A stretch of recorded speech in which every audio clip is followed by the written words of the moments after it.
And so onwards, along a path of wisdom with a hearty tread, a hearty confidence.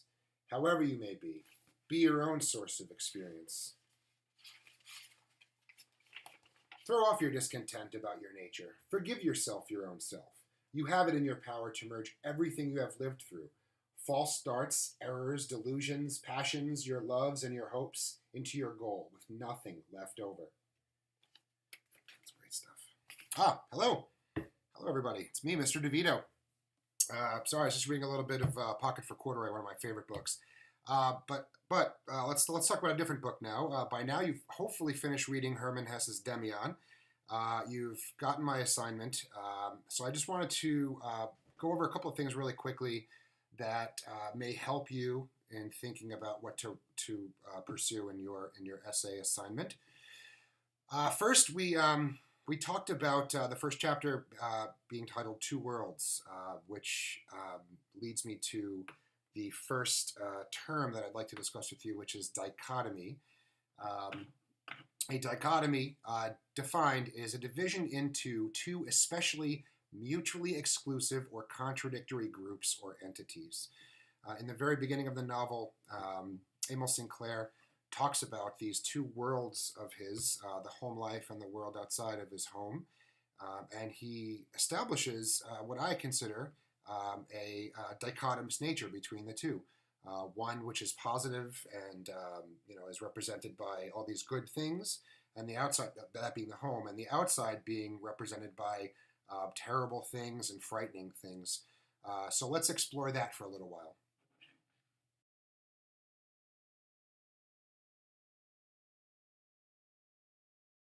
I'm back. So in addition to talking about dichotomy as dividing something into mutually exclusive entities and creating this very strict divide between two things, I'd like to read a poem about an elephant to you, actually, to illustrate another way to think about dichotomy. So I'll read the poem to you, and then I'll discuss it with you afterwards. So hold on just a sec.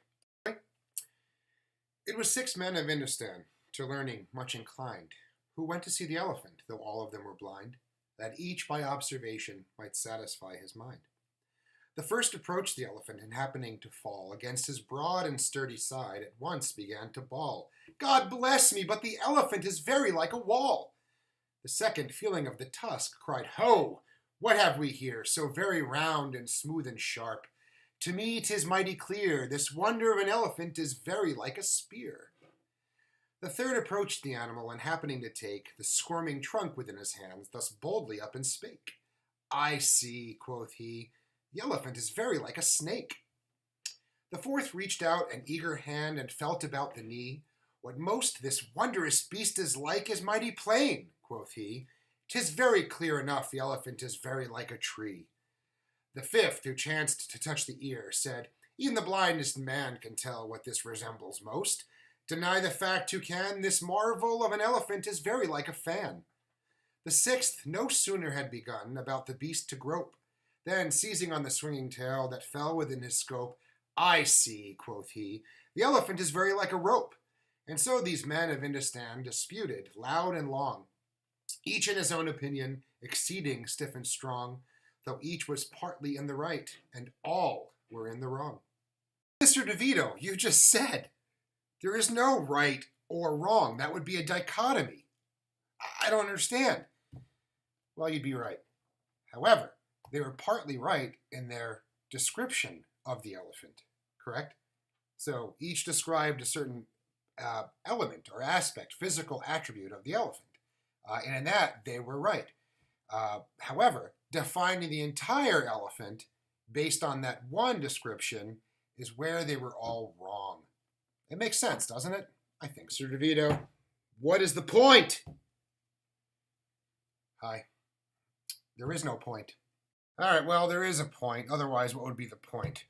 So that is, and I'm going to refer to a quote really fast from the novel. Here we go. "The strangest thing was how these two worlds touched each other, how close to each other they were." That's the point. The point is they coexist. They are part of a whole. The same way that in the elephant poem, each aspect, each physical aspect of the elephant is necessary for there to be an elephant in the first place. So by Emil Sinclair navigating these two worlds, the home world and the outside world, he's actually navigating one world, is he not? That is for you to decide. So enjoy, and we'll meet again, I'm sure. Bye-bye now.